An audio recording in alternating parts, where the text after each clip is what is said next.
안녕하세요, 신하스입니다. 이번에 제가 한국에 온 가장 큰 이유, 바로 갤럭시 S25 울트라 구매하기 위해서입니다. 물론 제가 살고 있는 일본에서도 구매를 할 수 있긴 해요. Galaxy S25 Ultra.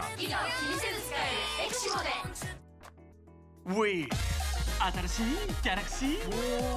新しい Galaxy S25 Ultra. 당연히 이번 S25 시리즈도 일본에서 출시를 하였고, 이전까지와는 다르게 이번에 삼성이 꽤나 일본 시장에서도 진심인 느낌이거든요. 무려 갤럭시 S6 엣지 이후로 10년 만에 일본 최대의 통신사 소프트뱅크에서도 구매가 가능한 갤럭시거든요. 굉장히 보수적인 일본 사람들한테 소프트뱅크 굉장히 큰 의미거든요. 하지만 역시 갤럭시가 일본에서 안 팔리는 이유, 출고가가 미쳤습니다. 256GB 기준 198,000엔, 512GB 기준 217,800엔인데 일본은 한국처럼 사전 예약으로 구매해도 스토리지 더블 프로모션 같은 것도 없거든요. 영상 촬영을 자주 하는 입장에서 256GB는 솔직히 부족하고 512GB는 구매해야 되는데 21만엔 제값 다 주고 구매하기에는 이게 아무리 제가 갤럭시를 좋아하더라도 무리인 거예요. 그래서 어쩔 수 없이 한국 한번 돌아올 겸 지금 저를 찍고 있는 반대편 그랜드 하얏트에서 한강뷰 호캉스도 할 겸 사전 예약으로 주문했었던 갤럭시 S25 울트라 픽업하러 왔습니다. 당연히 자급제로 구매했고요. 쿠팡이나 삼성닷컴 등을 포함해서 갤럭시 캠퍼스 스토어, 삼성 패밀리몰과 같이 훨씬 저렴하게 구매할 수 있는 루트들이 많으니까 일본에서 21만엔 주고 구매하는 것보다 한국에서 구매하는 것이 훨씬 이득이었습니다.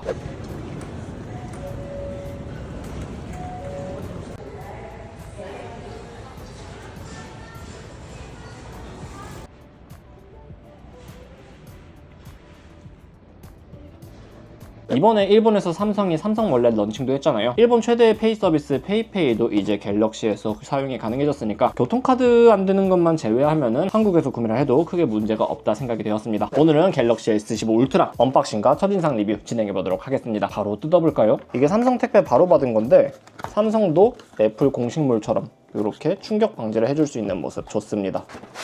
이렇게 들어있어요. 삼성 공식물 박스도 살짝 디테일인데 이렇게 조금 또 틈을 만들어주면은 충격 방지에 굉장히 좋거든요. 마음에 듭니다. 예, 역시 상자는 얇습니다. 이제는 충전기 빠진 것이 당연하게 뉴노멀이 된 것 같아요. 심리적 저항감도 그만큼 줄어드는 걸까요? 상자가 얄쌍해서 더 예뻐졌다는 느낌까지 듭니다. 이뻐요. 정말 예쁩니다. 40 약간 채워서 그동안 출시되었던 갤럭시 중에 가장 예쁘다는 느낌도 듭니다. 아니다, 가장 예쁜 건 Z 폴드 스페셜 에디션이려나? 아무튼 지금까지 S24 울트라랑 S23 울트라까지 써오던 입장에서 울트라의 각진 디자인이 살짝 질리던 참이었는데 이번에 S25 울트라는 다른 S 시리즈들과 패밀리룩을 갖추게 되면서 저는 개인적으로 더 반가운 것 같습니다. 예뻐요. 전작이었던 S24 울트라까지는 나 아직 노트의 아이덴티티 남아있다? 얘 벗기고 영상 찍어야 되겠다.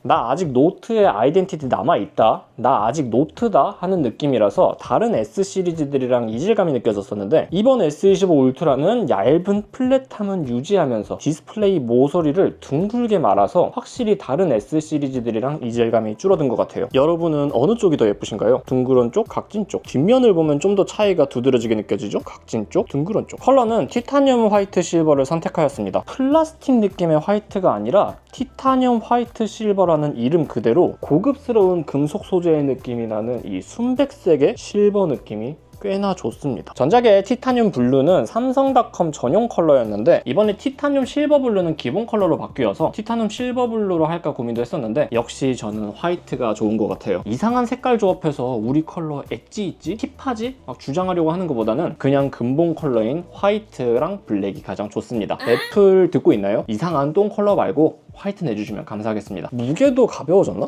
가벼워졌네? 이번에 S25 울트라가 218g, 전작이었던 S24 울트라가 232g으로 직접 들어보면 바로 알아차릴 수 있을 만큼 유의미하게 가벼워졌습니다. 보통 제조사들 입장에서 전작이 가장 무게 줄이기 쉬우면서도 무책임한 방법이 바로 배터리 용량 줄여버리기거든요. 그런데 이번 S25 울트라는 전작과 동일한 5000mAh 대용량 배터리 그대로 채택되어 있는 부분도 좋습니다. 그러면서 화면은 전작 6.8인치에서 이번에 6.9인치로 오히려 더 커졌습니다. 무책임하게 배터리 용량만 줄이고 우리 얇아졌어, 우리 가벼워졌어 이러면서 실사용 불편하게 만들어버린 것이 아니라 폼팩터 설계나 구조 개선을 통해서 경량화를 이뤄냈다는 말이겠죠? 저는 문과 출신이라 가늠도 안 되지만 정말 이공계 형님들 감사합니다. 형님들 덕분에 제가 이렇게 좋아하는 전자기기 만지면서 감탄할 수 있는 세상인 것 같아요. 삼성이 이렇게 과감하게 두께와 무게를 줄일 수 있었던 이유는 아무래도 AP의 덕도 있었을 거예요. 이번에 갤럭시 S25 울트라에 탑재된 요즘에 퀄컴 스냅드래곤 8 엘리트 4 갤럭시 전성비가 진짜 미쳤다고 하잖아요. 그러면서 발열 관리도 더 좋아졌어. 이걸 만들어낸 TSMC 형님들도 진짜 존경합니다. 하드한 작업이니 작업 최적하니 이것저것 비교하시는 분들도 많지만 갤럭시를 사용하면서 제가 쓸 사용 패턴 내에서는 이 성능이면 이미 충분히 차고 넘칠 것 같습니다. 전자기인 S24 울트라를 사용하면서도 사실 부족함을 느낀 적은 없거든요. 3120에 1440 해상도의 다이나믹 아몰레드 2X 디스플레이는 저반사의 AR 처리까지 되어 있어서 정말 쨍하고 선명합니다. 이 선명함을 그대로 누리고 싶어서 이번에 강화 유리 필름을 빅소 저반사 AR 필름으로 구매를 해봤는데 얼마나 쨍함을 유지해줄 수 있을지 개인적으로 궁금하네요. 참고로 제가 갤럭시에도 맥세이프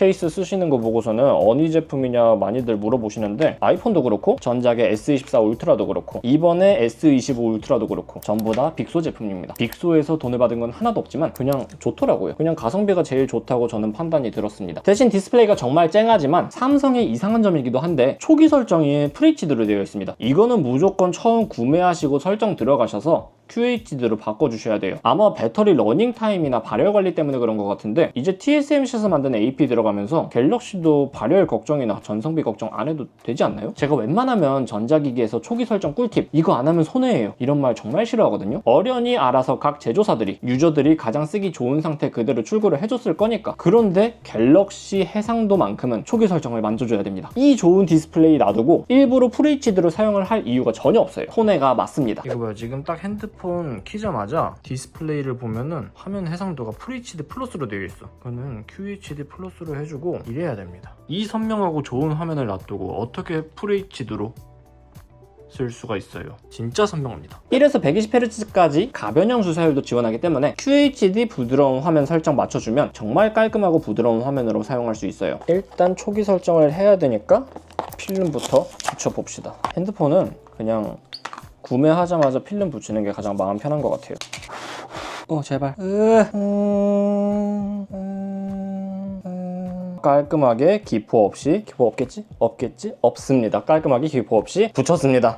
상당히 마음에 들어요. 이게 AR 저반사는 뭐 한 장밖에 안 주더라고. 다른 건 2장 주면서. 그래서 실패하면은 조금 슬퍼질 뻔했는데 다행스럽게도 원샷에 성공입니다. 전면 카메라는 그대로죠. 전면 카메라는 1200만 화소 듀얼 픽셀 위상차 검출 카메라로 사실 지난 몇 세대 동안 유의미한 하드웨어 개선점 없이 그대로 이어져 왔기 때문에 소프트웨어 후처리를 제외하면 크게 바뀐 점 없을 것 같고요. 후면 카메라의 경우 디자인적으로 카메라 링이 한 번 더 생긴 점이 처음 딱 보자마자 가장 크게 느껴지네요. 여러분은 어떤 디자인이 더 마음에 드시나요? 저는 어쨌든 신형이 레이징 되면 낫다는 주의라서 이번 S25 울트라 쪽이 더 좋은 것 같습니다. 카메라 하드웨어적인 변경점은 초광각 카메라를 제외하면 없습니다. 광각 2억 화소, 3배 망원 1000만 화소, 5배 망원 5천만 화소. 갤럭시 S25 울트라, 갤럭시 S24 울트라 사실 비슷하겠죠? 5배 좀 먹여주고 색감 차이가 약간 있는 것 같은데? 아닌가?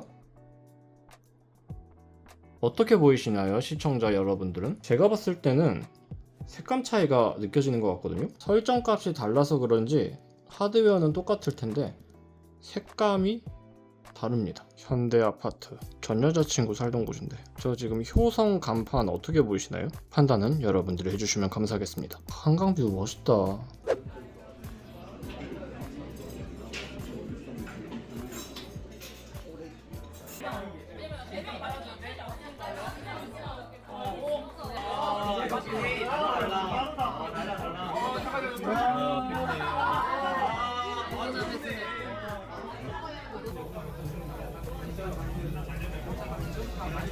근데 갤럭시 진짜 좋은 것 같아. 진심으로 여자친구랑 요즘 갤럭시로 옮길까라는 고민을 서로 둘이 많이 하는 것 같아. 우린 이걸 뿅갔어 이거.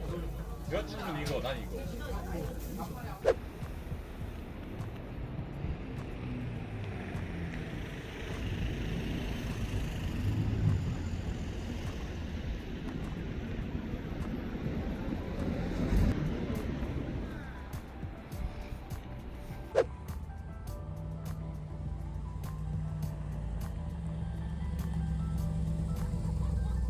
S24 울트라의 하드웨어는 이미 스마트폰 최고 수준으로 훌륭했었죠. AP가 더 좋아졌으니까 ISP 업그레이드와 후처리 알고리즘 개선으로 AI 선명도가 더 좋아졌다고 하더라고요. 저는 개인적으로 초광각 카메라의 업그레이드가 반갑습니다. 요즘 메인 카메라 이미지 센서 판형들이 커지면서 물리적으로 최소 초점 거리도 길어졌거든요. 예전처럼 가까이 대고 촬영하면 초점 정신 못 차리고 못 잡거나 초광각 카메라 접사 모드로 전환되는 경우가 많잖아요. 아이폰도 이번에 16 프로 시리즈에서 전작과 다르게 초광각 카메라 해상도를 끌어올려줬는데 S25 울트라도 1200만 화소에서 5000만 화소로 끌어올려준 점이 마음에 듭니다.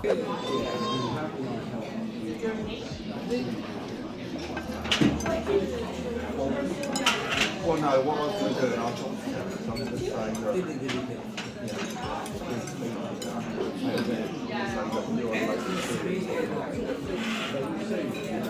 이 밖에도 이번 갤럭시 25 울트라 슬로건이 A True AI Companion is Coming, 진정한 AI 폰이라고 하고 있는 만큼 유저들이 실제로 활용할 수 있을 AI 기능들을 대폭 업데이트 해줬는데요. 나우브리프와 사운드 스튜디오 이 두 개가 가장 킬러 콘텐츠로 광고하던데 각자 활용 패턴에 따라서 활용해주시면 될 것 같고요. 릴스들 보면 그림도 그려주고 옷도 바꿔주고 그러더라고요. 현 시점에서 아이폰 대비 유의미한 좋은 결과물을 보여주기도 하고 한두 번 써보기에 신기하고 재미있는 기능인 것 같긴 했어요. 그런데 사실 저는 이미 챗GPT 유료 버전과 다른 AI 툴을 활용해서 이미지 렌더링 부업으로 돈을 벌고 있는 입장에서 갤럭시 AI로 그려내는 AI 이미지들이 신기하네? 재밌네? 할 수는 있겠지만 이걸로 수익화를 할 수 있겠다는 생각은 들지 않더라고요. 각 AI 툴들이 지금 하루가 멀다 하고 엄청나게 발전을 이뤄내고 있는 상황인데 갤럭시도 고퀄의 AI 이미지를 뽑아낼 수 있는 시점이 오면 좋겠습니다. 다만 모두가 저처럼 수익화에 미친 사람은 아닐 테니까 현 시점에서 이런 스마트폰으로 AI를 구현해낸 건 아이폰보다 갤럭시가 더 훌륭하지 않나 싶어요. 좋습니다. 자, 이렇게 해서 갤럭시 S25 울트라 이거 하나 사려고 연차 내고 한국까지 왔습니다. 역시 신제품 새 기기는 이 만지는 감각부터가 너무 짜릿하고 신나는 것 같아요. 비행기 값이 아깝지 않습니다. 영상 도움이 되셨다면 좋아요, 구독, 알람 설정 부탁드립니다. 여러분들의 좋아요, 구독이 제 다음 컨텐츠에게 큰 힘이 됩니다. 시청해주셔서 감사합니다. 지금까지 갤럭시 S25 울트라였습니다. 감사합니다.